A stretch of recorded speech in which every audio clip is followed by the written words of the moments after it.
What's going on, guys? Hope you had a good weekend. Today we're going to look at market timing. Now it's going to be a little bit different to maybe what you're used to. When I talk about market timing, I'm talking about intraday timing. But first, let's take a look at the macro view just to give it a bit of context. Now this is data collated. Someone sent this to me, one of my Patreons, Francois, thank you. Now, he collated this data and showed what I guess is really obvious to someone like me. And that is what months are good to trade and what months just aren't that great. The standouts are April and June. So April has consistently been just an absolute gold mine for profitability for me. In the spec space, in the small cap, micro cap, mid cap, you name it. April is just a hot period. I love it. It's kind of like retail and Christmas, right? They kind of go hand in hand. Most retailers make their money in Christmas period, and not to suggest that most of my money comes from April, but I mean a healthy portion, a very healthy portion. Now, June is consistently the worst month of all time, always. If you don't believe me, just look at Twitter. Look at the amount of money people are losing. Even traders, right? They should know better. I should know better, but I'm a degenerate gambler, so I still keep trading in June, even though I know it's bad for me. But it's I trade differently in June just because I know it's end of financial year. People want to sell for their tax losses, and that's just how June works. It's consistently a terrible month to trade.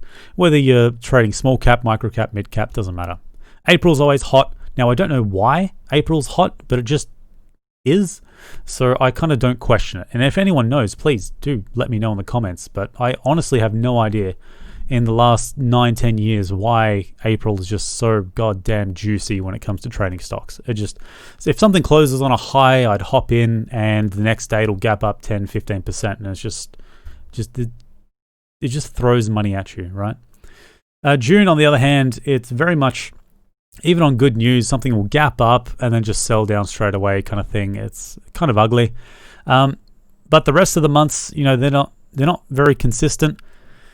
For example, December is usually a Christmas rally period, but that's more for the mid-cap stocks and the large caps. I don't find December's that great for micros, but maybe some other people might disagree with me there.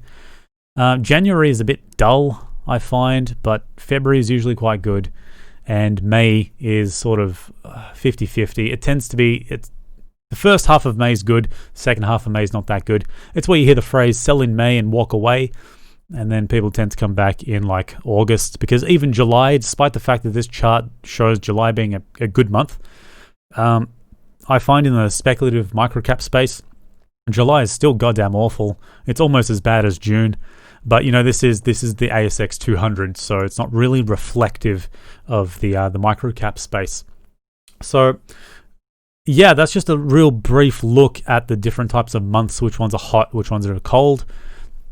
And that is just the ASX 200, so it is a bit different for the microcap space. But it is worth noting, April, June, and October is actually a pretty good month, I find, as well. So let's have a look at the kinds of moves that we can expect, at least in June. So in June, we tend to see more of this and this. This is where the stock will gap up on news and then sell down, or it'll gap up, pump a little bit, and then sell down. Now, and of course this one as well. So where it gaps up really hard, sells down, and then if it's good news, it'll rally. Very, very rarely do we see in June this pattern up the top left, where things just pump and instantly keep rallying. It's just not too common. Not to say it doesn't happen. Again, there's a lot of nuance when it comes to intraday timing of the market, especially around the 10 o'clock when stocks open up, or 10 minutes after news comes out. So we can have a look at a stock like PIQ. Now, the rule that I have is in June, specifically in June, or if the micro caps are kind of cold in any period of time, whether it's January, March, September, it doesn't matter. Whenever I feel that the market's quite cold for micro caps and the money's just not flowing in that space, I employ a 10 to 15 minute time period where I don't enter the stock after it opens. Now, if you check out my tweet on PIQ, I mentioned that it's going to gap up on the news. It's going to sell down, and it'll be a good buy about 15 minutes afterwards. And it's exactly what's happened.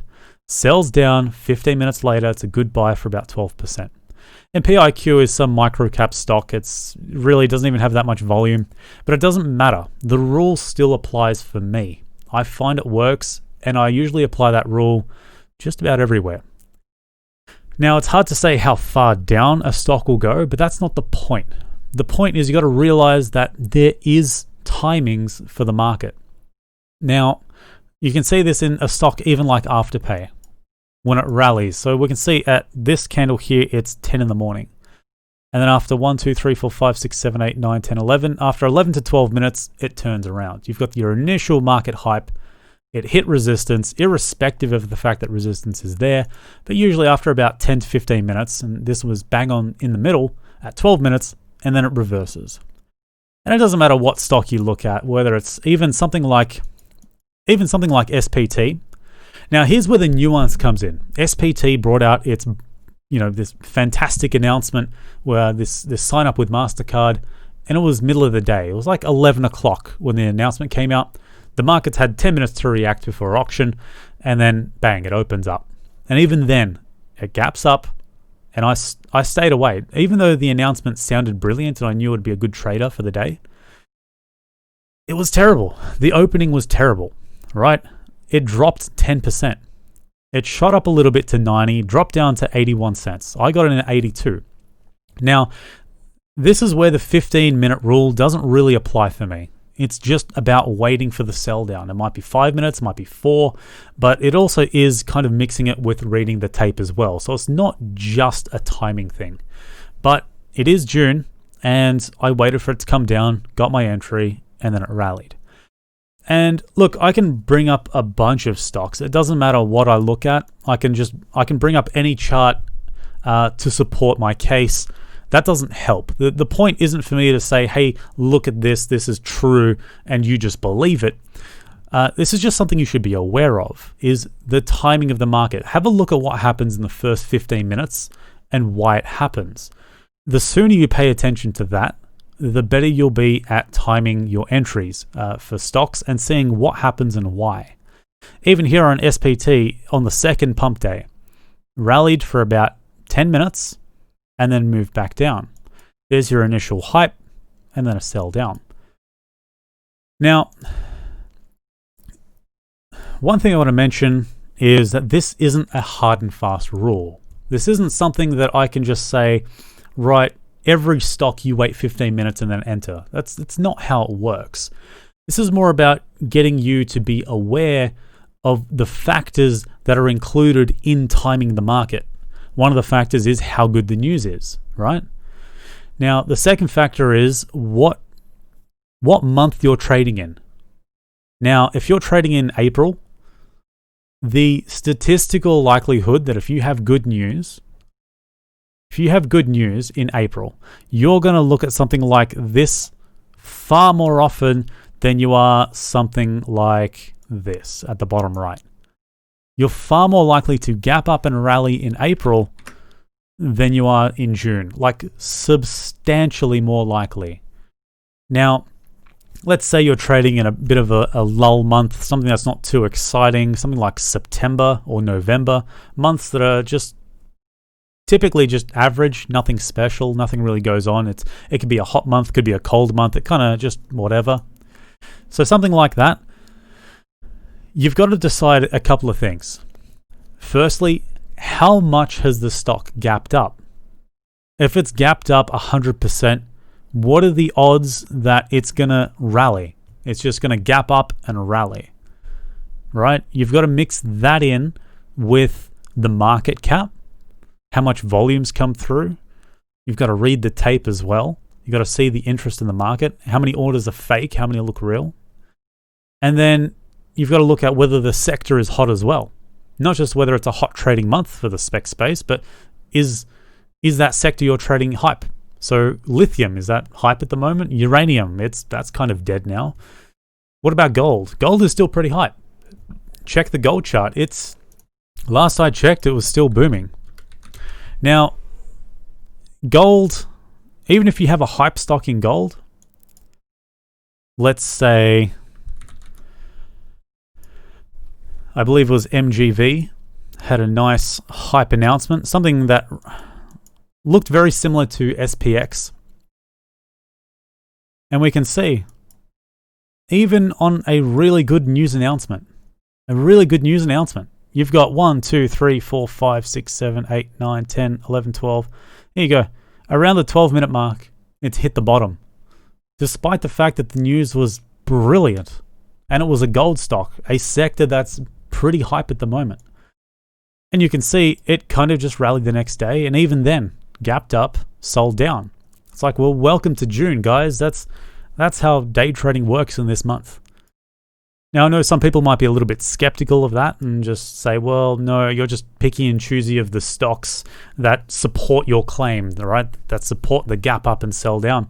Well, the point of this video is not that you just blindly agree with me or that I show you what's real, rather that you just pay attention to what's happening with every stock that you trade in the auction. Try and learn the pattern of what causes a stock to gap up and rally, what causes a stock to gap up and then sell down hard, what causes a stock to sell, maybe bounce, give you an opportunity to exit, and then continue selling, and then what makes it go gap up, sell down, and then rally. Now, this takes time because, like I said, there's a lot of nuance to how these things work. But once you mix in all these little bits of data together, you start to get more and more predictable with the market. You start to predict the market more, rather. So let's say it's April, and let's say we've got some gold strikes, a 10 million market cap gold stock that's hit grades similar to MGV or SPX. Let's say multiple holes, maybe multiple 10-meter intercepts of 90 grams a ton gold, right? You've probably got a market cap valuation of at least $80 to $90 million there at a bare minimum. So from 10 million market cap, it gaps up on open to about 50 million market cap, right? That's a hell of a gap up. Probably not that much. Maybe something more realistic. I've seen 100% gap ups easy. So from 10 million market cap to 20 mil market cap, it's going to gap up and rally in that situation, right? To me, that's a no-brainer. You've got April, you've got a hot sector, and you've got really good mining grades, and it all sort of works together. You've got something that's a low market cap and can pump quite easily. So you've got to mix all these things together, and really, the amount of nuance in this, I mean, I've kind of just highlighted the key things that you need to know when it comes to gap up and rallying or gap up and dumping. It's just all about paying attention to the market, right? So this isn't necessarily a way for me to teach you what news announcements are going to gap up and rally. I can't do that. What I can do is I can highlight the things you need to know to look out for so you can learn in the long term. This isn't something you can watch a YouTube video and learn straight away and apply it tomorrow. You can't do that. But what you can do is you can be aware of what to look for and how to educate yourself better for the markets. And this, I would consider, is pretty damn crucial. So guys, if you find this helpful at all, please do hit that subscribe button up somewhere up here, down there. I don't know where it is. And yeah, so there it is. Hit that button for me, baby. I appreciate it. And guys, look, if you want to join my public Discord, I'll leave it in the comment section below.